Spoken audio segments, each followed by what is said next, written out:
You asked me to find the 14th member of this company, and I have chosen Mr. Baggins. Me? No. Hobbits can pass unseen by most if they choose, which gives us a distinct advantage. We will seize this chance to take back Erebor! Here, Mr. Bilbo! Where are you off to? I'm going on an adventure! Mithrandir, why the halfling? Why Bilbo Baggins? Perhaps it is because I'm afraid. It gives me courage.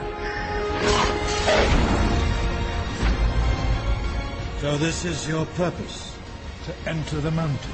What of it? There are some who would not deem it wise. A dark path has found a way back into the world.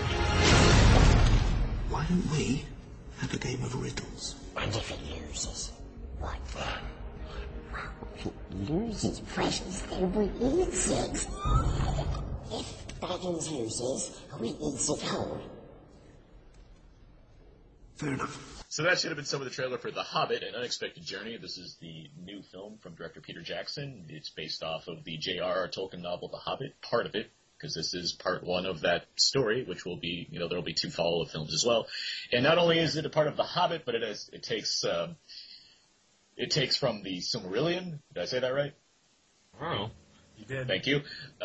Some of the appendices and unfinished works from J.R.R. Tolkien. It's just a giant mashup of everything that Tolkien's done besides the Lord of the Rings films.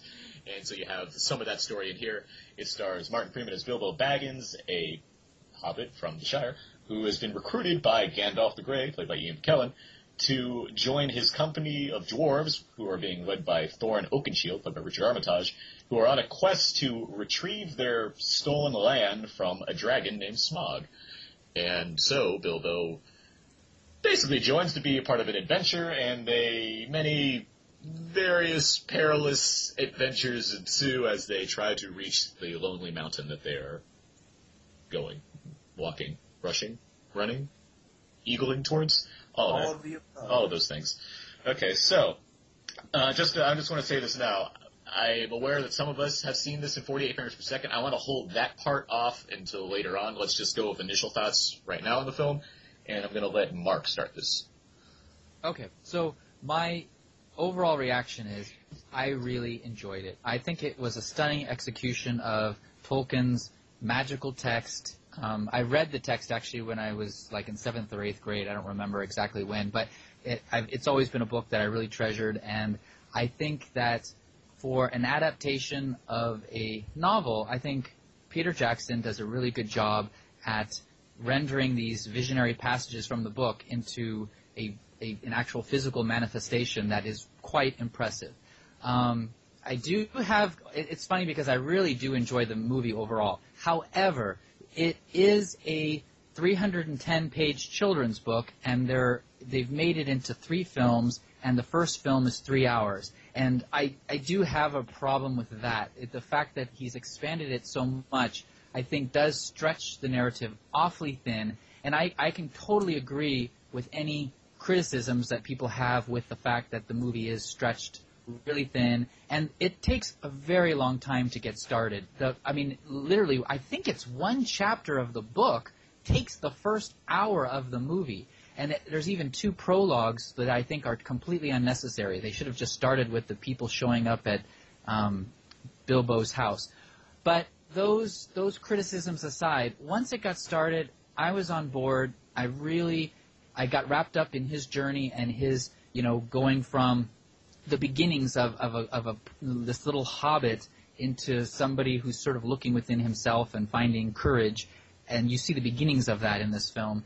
And I was wrapped up in the journey, and by the end, I really loved it. Awesome. Alex, what are your thoughts? Oh, he nailed it. I don't know. I almost don't even say anything. No, honestly, because I was very worried we're gonna get other people who were like, "This is crap," and I think we might get to them anyway. But no, I'm right there with Mark. I just thought it was entertaining, enjoyable, He's made, and this isn't a bad thing, and this is something to discuss, basically, is that he's made a big, entertaining kids movie. And it is, the Tolkien material he's adapting is a kid's book. It's got singing and dancing and trolls and goblins and dwarves. It's lighthearted. It's not the same, yeah. So it's just this big fun adventure that the other thing I was to say, and the other thing that Mark touched on briefly, and I think he got it perfectly, is that this is just the start of an adventure, and that while they are stretching the pieces of it, I feel like he's introducing so many characters for us to follow across 3 movies, not just one. So we're only just seeing that third of their full arc, and that includes all 13 of the dwarves, Bilbo, all of these people, even Gandalf, his arc we won't see completed until the 3rd movie. So we're just getting into like this introduction of characters on a mass scale, which it's fun, it's entertaining to meet all of them, and by the end, by the time we get to the 3rd movie, and by the time they get to the Lonely Mountain, I think we'll just feel like we're the same kind of friends that we followed along this entire journey with, in the same way that we did with Lord of the Rings and that journey. Adam? I like the movie, but I think it really, whether or not a person likes the movie depends on what they kind of bring to the table as far as their expectations go. I mean, I'm not a Tolkien head. This is actually, ironically enough, The Hobbit is the only one of his books that I've read, albeit rather haphazardly. So I wasn't one of those people that went into it knowing the source material backwards and forwards and whatnot. I think as an adventure story, it's fun, and it's swords and sorcery and a little bit of a dragon and battles and all that stuff. And there's a lot of fun stuff to be had.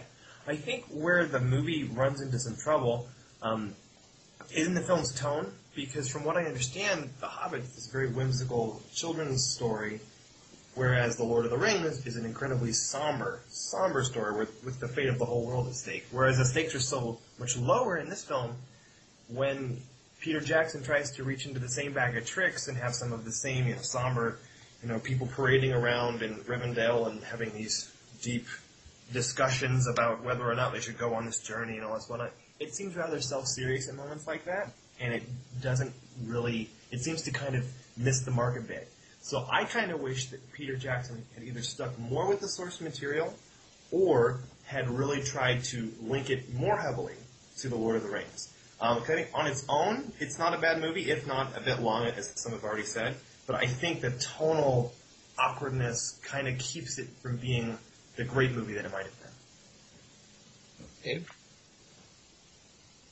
I actually really enjoyed The Hobbit a lot. I think that there was a lot to it that, I remember reading stuff that people were saying, oh, it's really long and boring. I was like, I didn't get any of that. I was really with it. I was with the dwarves' plight to try and take back their homeland. I think the only part that kind of confused me a little bit were the goblins, because I think they were calling them orcs at some point, and I don't know, it's just weird. But I thought that it was enjoyable. As far as tone goes, no real qualms on the tone. I think the only thing I didn't really like was some of like that early sequence stuff, because it looked like it was really going for that 48 frames thing, and it kind of like blurred in some of the battle scenes. I just watched it in regular 2D. So yeah. All right. I basically agree with Adam. Everything that he pointed out is kind of the same kind of positives and negatives I have towards the film. I think the getting to come back to Middle Earth, I enjoyed that, and I like the fact that Peter Jackson has managed to create this kind of living, breathing world that it seems like a really well-developed one. I really like being a part of it, and I like that he's able to.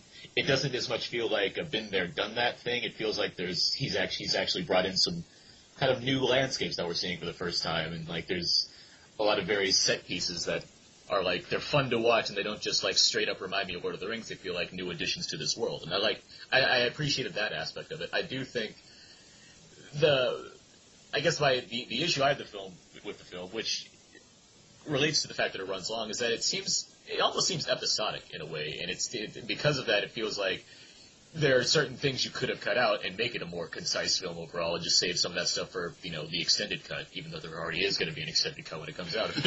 Like what? Well, I mean, okay, as cool as it is to see giant rock monsters, why are there giant rock monsters in this movie? That was awesome. Yeah, that was Oh my gosh.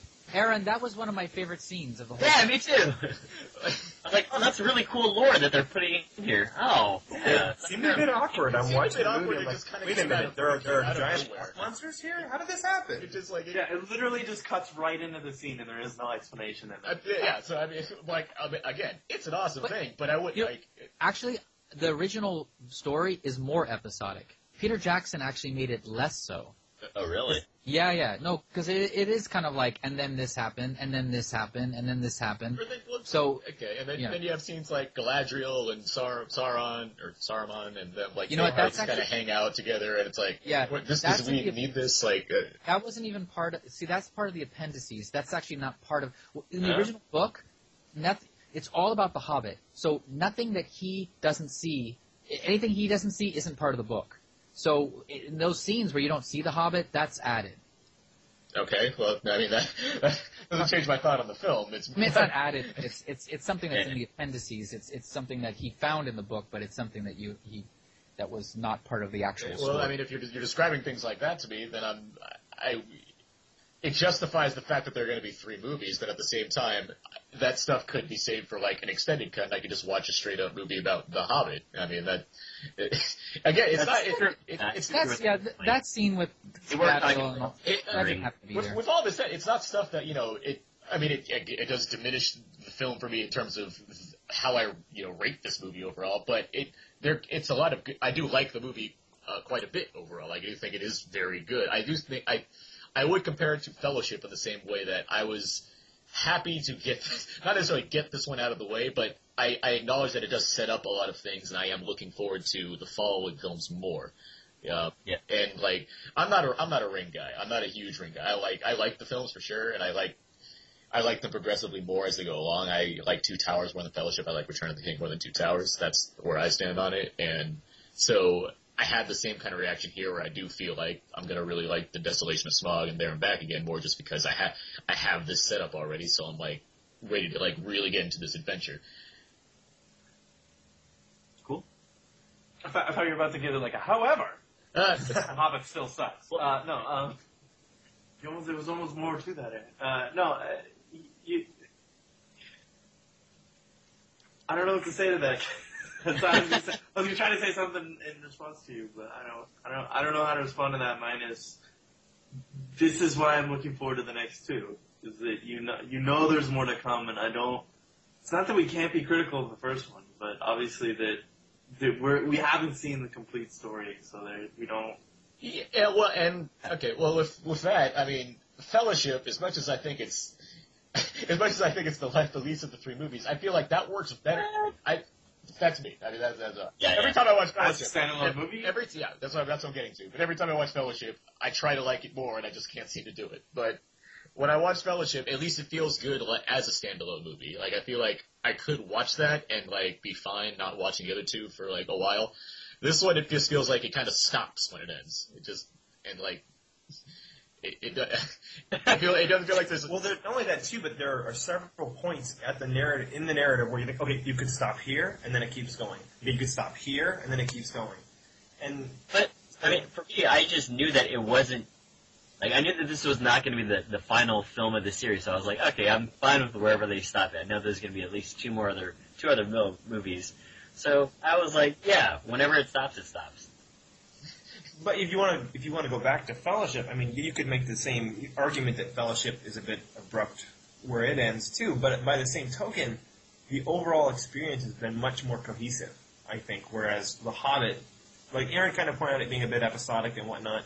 And like I said, I just think it's this awkward blend of what I understand the source material to be to, okay, we got to tie all this stuff together with Lord of the Rings because there's people who haven't read the books at all, so we got to make it interesting for them.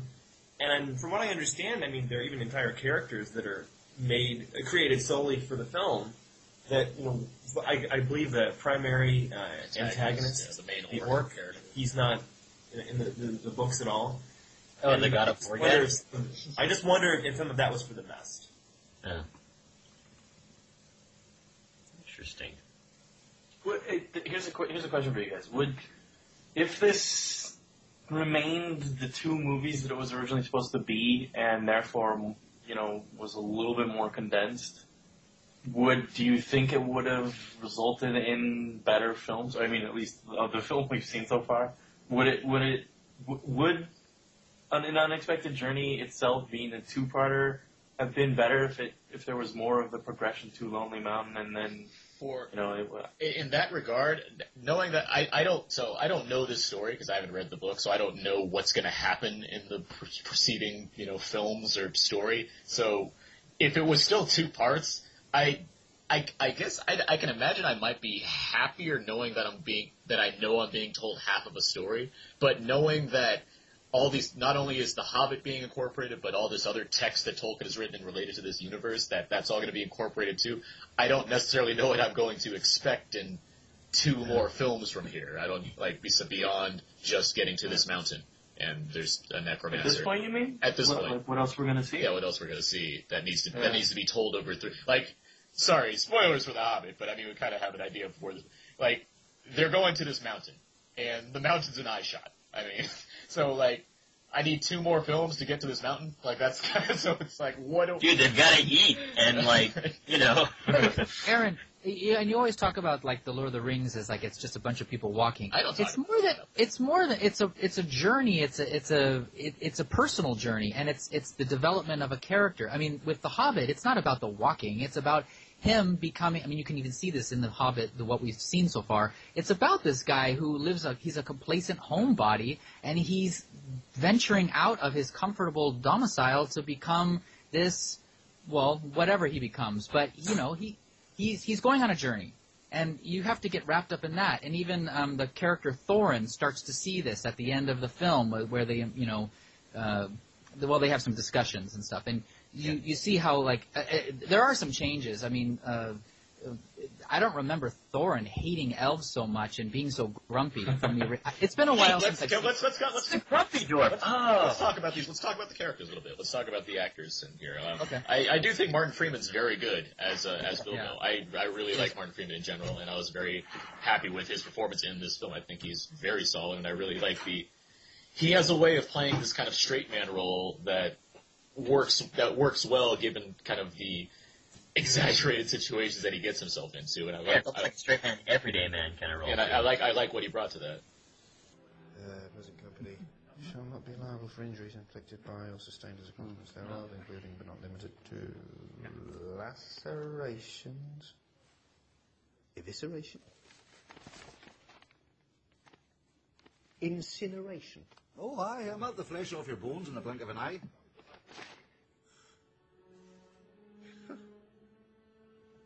You all right, laddie? Yeah. Feel a bit faint. Think furnace with wings. I need air. Flash of light, searing pain, then poof. You're nothing more than a pile of ash.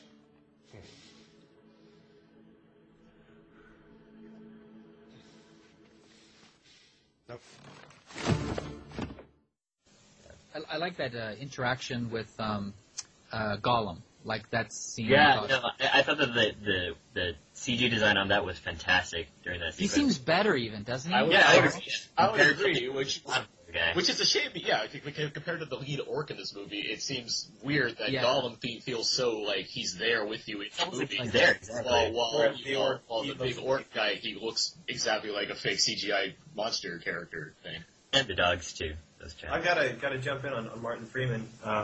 He does, he's certainly not the actor that his Uncle Morgan is, but by the same token, no, I really liked him as Bilbo. I think in a lot of ways, like for example, Frodo. Elijah Wood always plays Frodo as this very angsty, earnest kind of guy, whereas Bilbo is just very pragmatic. He doesn't really read outside the box very much. Just kind of, he sees a problem, he tries to solve it, whatnot. There's a bit in the film I really love where he says, when Thorin's like, "Hey man," he doesn't say "Hey man," but he says, "I hate you, Bilbo. Go on." I really, I doubted you from the start, and Bilbo's like, "That's quite all right. I would have doubted me too." And I love that approach. But to kind of go back to what Mark was saying about the journey and whatnot. Let's stick with the characters. Adam, can we stick with the characters for a little bit? Okay. It's like so many characters to go over. Then have at it. Oh. That'll be in the extended version, Adam. Maybe part 3 of the podcast. Thorin was good too. I don't know who the actor is. Richard Armitage. Yeah, I like his gravitas. I didn't. Really? I wouldn't say that he gives a bad performance, but I don't like this character. Well, it's changed from the book.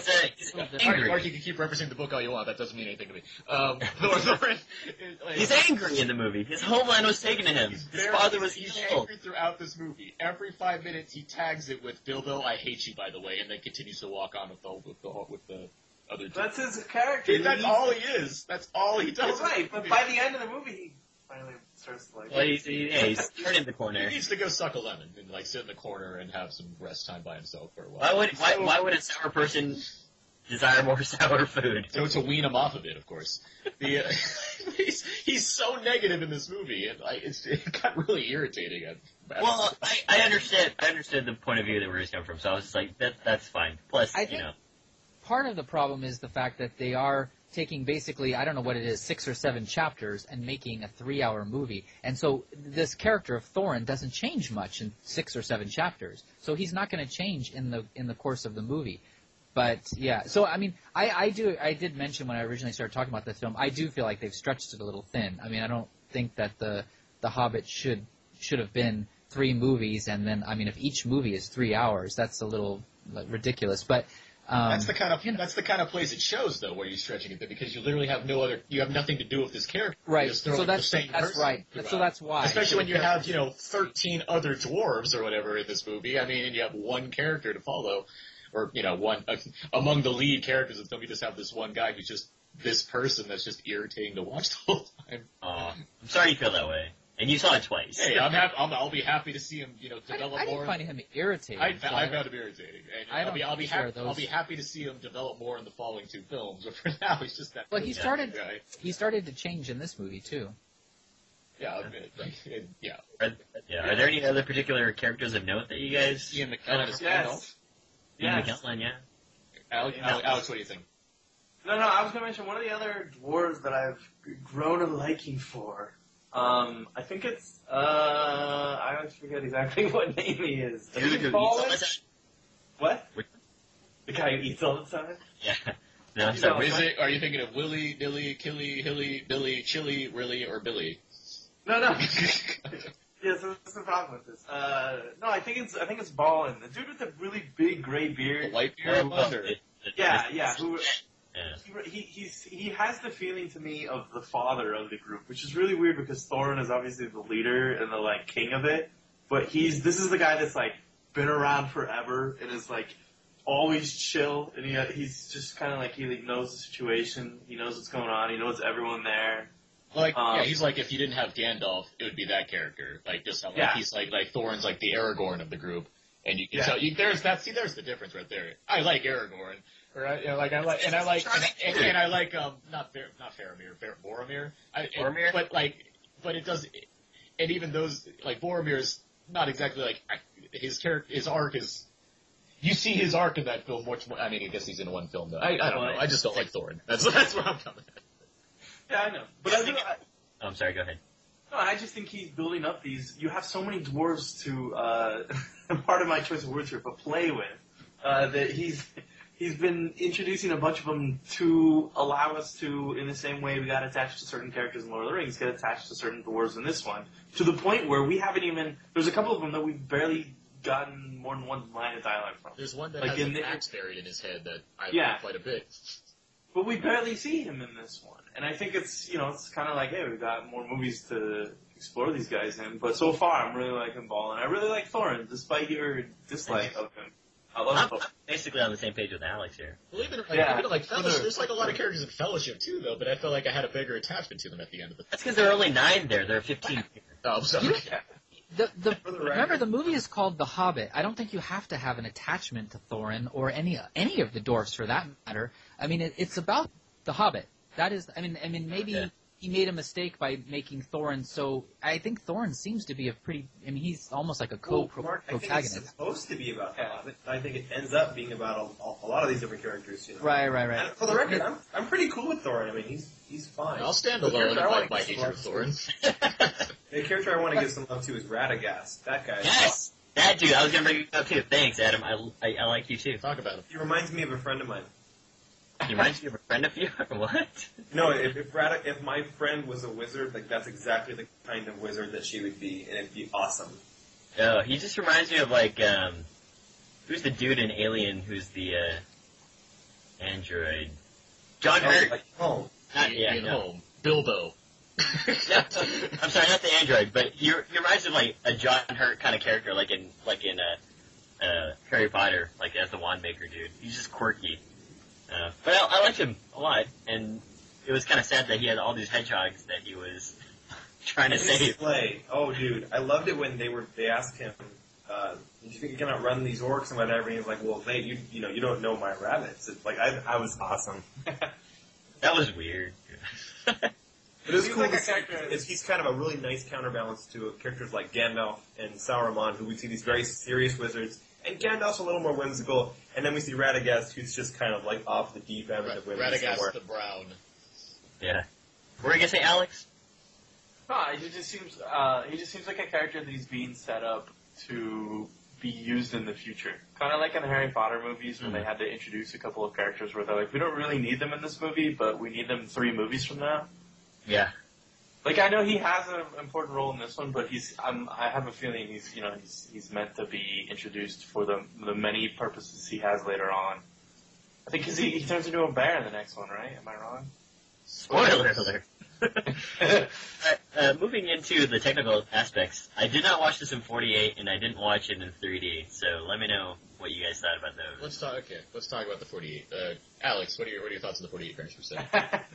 Oh God, I wrote an article about it that you guys might have read, or probably not. I can link to it in the show notes section. Yeah, if you want. Yeah. I mean, I don't know. I'm kind of afraid for anyone to read it at this point. But basically, I said that I've seen it twice now in 48 frames.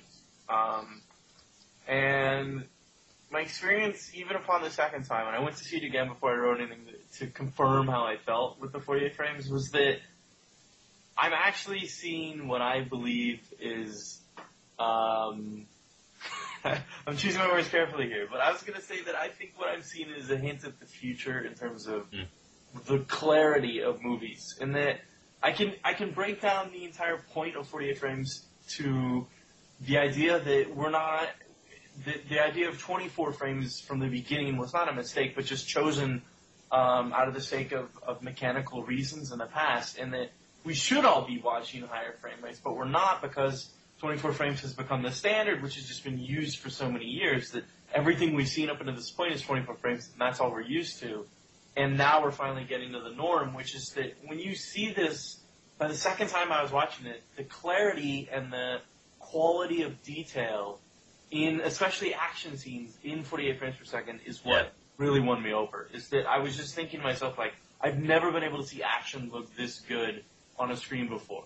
It's I guess because it usually has the motion blur or whatever. But those are my basic thoughts on it, and I'll gladly argue and defend it because I know many people hate it and just get sick of it.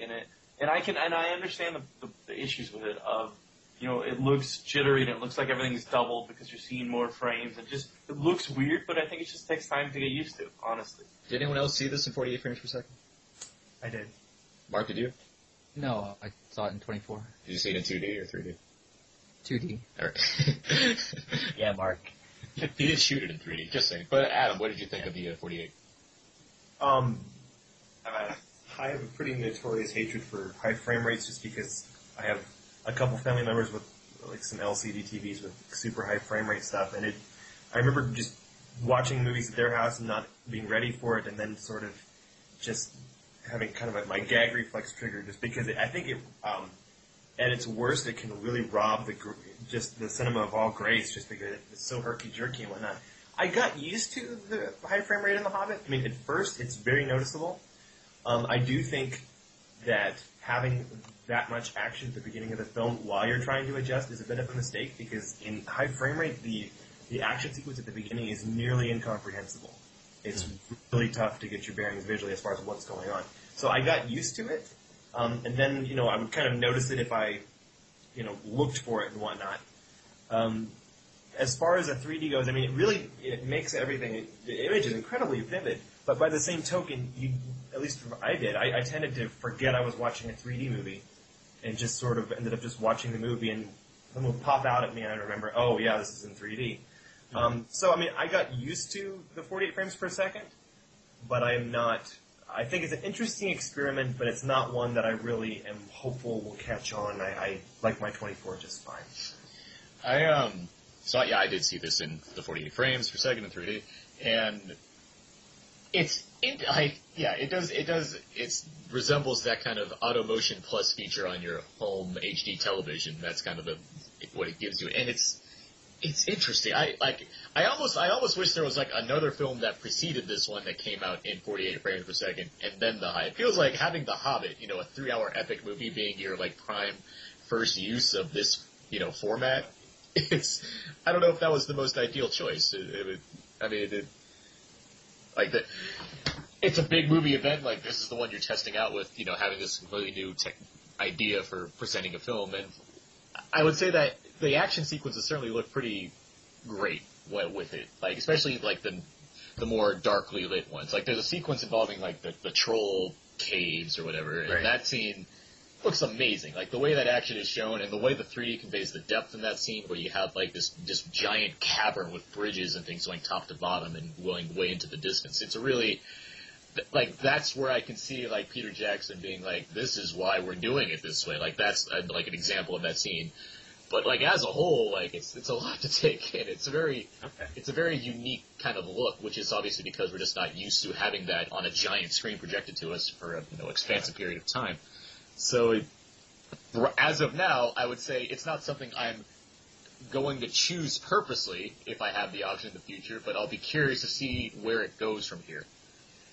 So I'm like the uninitiated. I did not see it this way, but I don't understand, why would clarity be a problem? All I hear is complaining about it, but I don't understand. Explain to me why a clearer picture is a problem. Well, it's not supposed to be. That's supposed to be. Yeah, I mean, like, biologically speaking, here, you know how things refresh in like 60 rates per second, and then if you double that, basically you see every other line. But now they're showing you all the lines all the time, so it just looks incredibly fluid, like home video cameras. And so I agree with Adam, which is like, I like that cinematic feel of 24 frames per second. Is it like the difference between video and film? Mark, okay, do you ever go to like a Best Buy and you see like a big HD TV and it like the way the image is shown, it seems like super HD quality? Do you know? Basically just go stand in front of like a 120 refresh rate television and watch, like, I don't know, a film, and it'll weird you out, man. Yeah, well, I mean, again, it takes some getting used to, and I'm not a huge fan of it either, but for me, I describe it as, it looks like people are moving it fast forward, and some people don't agree with that. They see all the lines fine. I remember I was reference my uncle's house again, but I was there, and The Tree of Life was on, and that movie has a certain rhythm to it, and it's the way that Malick and Lubezki shot it. It's very rhythmic and graceful. It was the most herky-jerky thing. I literally just like turned away from the screen. I'm like, I cannot watch this. This is not what this film was meant to be seen. It was terrible. Here's what I was going to say, is that I think, in response to what Aaron was saying, is that I think it's almost going to take until James Cameron's Avatar 2 till we finally really see what the true potential of high frame rate will really look like. In the same way that when we all saw Avatar in 3D, that was one of the first moments where many of us with modern 3D were able to say, okay, now I can understand how 3D can be used as a tool for filmmaking, not just a gimmicky choice. And I think that's the same way, is it'll take to Avatar 2, and it'll take aesthetic choices that are meant to enhance the film and not just, hey, let's have 3D just for the sake of, high frame rates or 3D or whatever.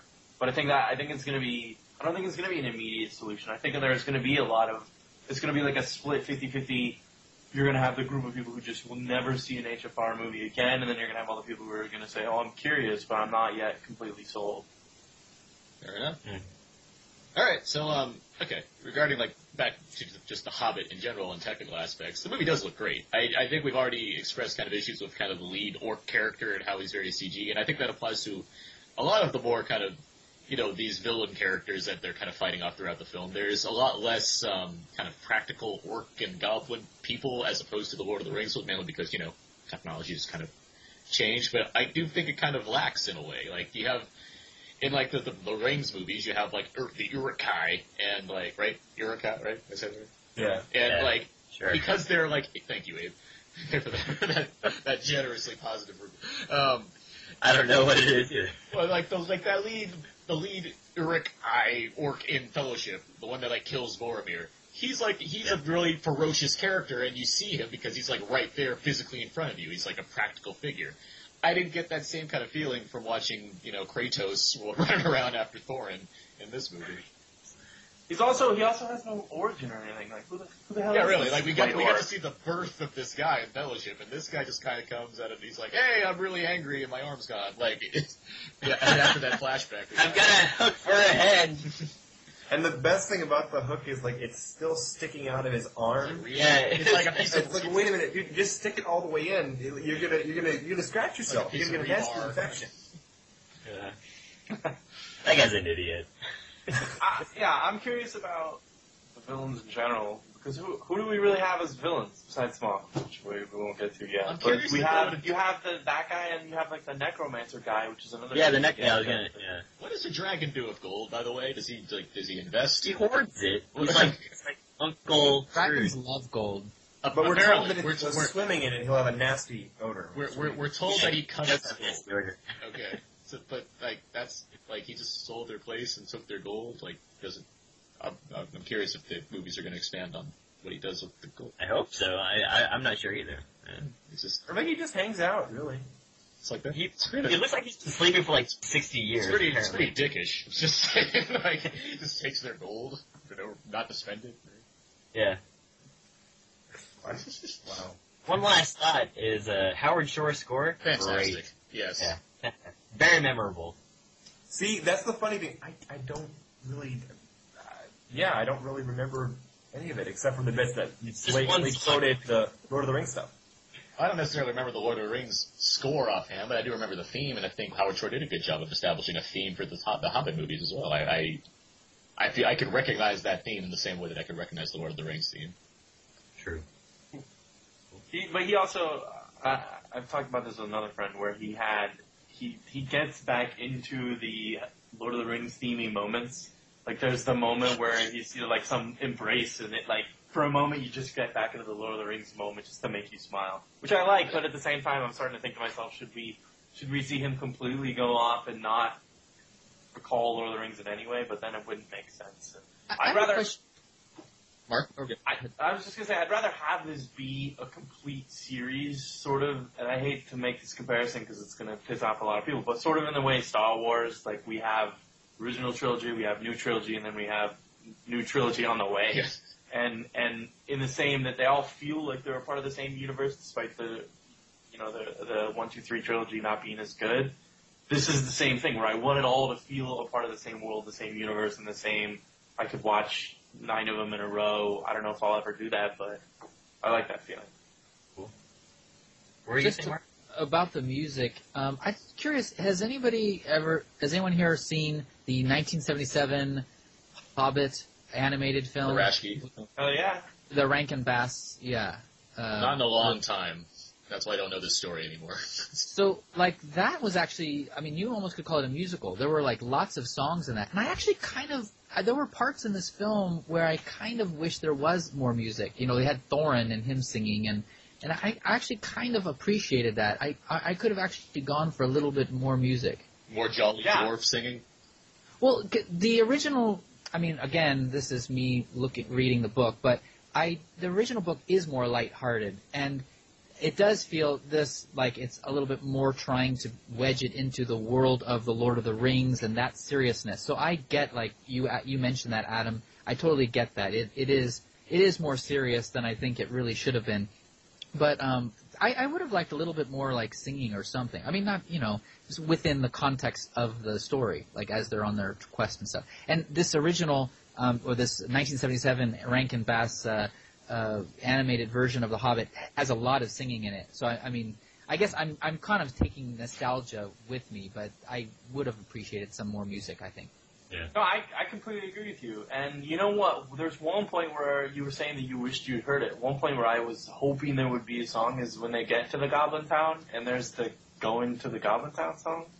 And there's a couple scenes where they're walking through, or they're being pushed through the Goblin Town lairs, and I'm just thinking to myself, like, this would be the perfect moment for the whole group to just break out in song, or someone to break out in song. And I guess it doesn't really fit, in the world they've made, but like I get the impression that Peter Jackson is trying to balance the kids' movie nature of it, which is what song would be, and the I've got to make it dark and I've got to make it appeal to the older, teenage plus with crowd. the realm of Lord of the Rings. Yeah. Yeah, 'cause it's not a PG film. It's got to be that PG-13, and it does have to kind of find that balance, I guess. Yeah, but at the same time, it would have been cool to see them spend a little bit more time with a song or two and embrace what it really is, which is that it is kind of a kids movie. It is this fun adventure. At that same time, I do know, like, as Adam was saying, or who was saying it, or Mark was saying, I believe, that it does feel like the movie takes a while to get going, so I don't know how much I would have welcomed to having more sing-song time with the dwarves, and, like, waiting for... No, I know. Hi-ho! Yeah, same here. But, like... I don't mean more time, I'm just saying, obviously... I guess if they were able to... Because I do think there is an issue of how serious the movie's taking itself, and I guess if it was more consistent in being, like, more lighthearted, I'd accept that over it being a mix of the two things. Like, there's this... I saw this movie... When I saw it again, I saw it with my dad. And there's a scene where Thorin's in some trouble. And as Thorin's about to encounter some trouble, it cuts to, like, one of the dwarfs saying, "No!" in slow motion. And my dad cracked up laughing out loud in theater. Like, it's too much... It kind of has... It's certainly a goofier movie than the Lord of the Rings moments, but because it tries to get to those serious beats, it doesn't, like, play quite as well. I have a story question. This is a little bit off topic, but can I propose this question to everybody? So, like, when the birds are, like, flying them, why didn't they just fly them all the way to the mountain? Let's cut it off right there, because don't even get me into why I hate eagles. I hate eagles at all. Why did wanted them to fly them all the way? It's too bad too, because the eagles were so great in the first series. Now they're just like the ultimate Deus Ex Machina. Anytime you need eagles, anytime there's a butterfly handy, you count on some eagles. But yeah, like, really, the mountain's right there. You drop this off, like, really short. Couldn't take another 10 minutes. But let's cut it off. Let's get to our rating for The Hobbit and Unexpected Journey. We have our rating scale at Out Now, Fair and Abe. We go from IMAX to theater to dollar theater, Netflix, HBO TV, forget about it. What's where you want to go see this movie? How do we start? Mark Hoban, where would you put The Hobbit on that scale? IMAX. Alex Millington, where would you put The Hobbit on that scale? Wait, I need the scale again. IMAX, theater, dollar theater. I feel like you'd probably be an IMAX guy, right? Yeah, based on your scale, yes, IMAX. Okay. Adam Gentry?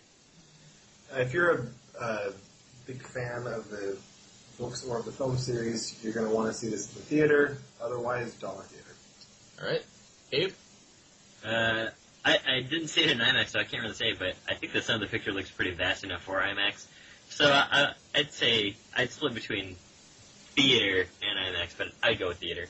All right. I would say theater too, but I do think the 3D is very good in this film, regardless of the 48 frames per second. I do think it's a very well shot 3D film.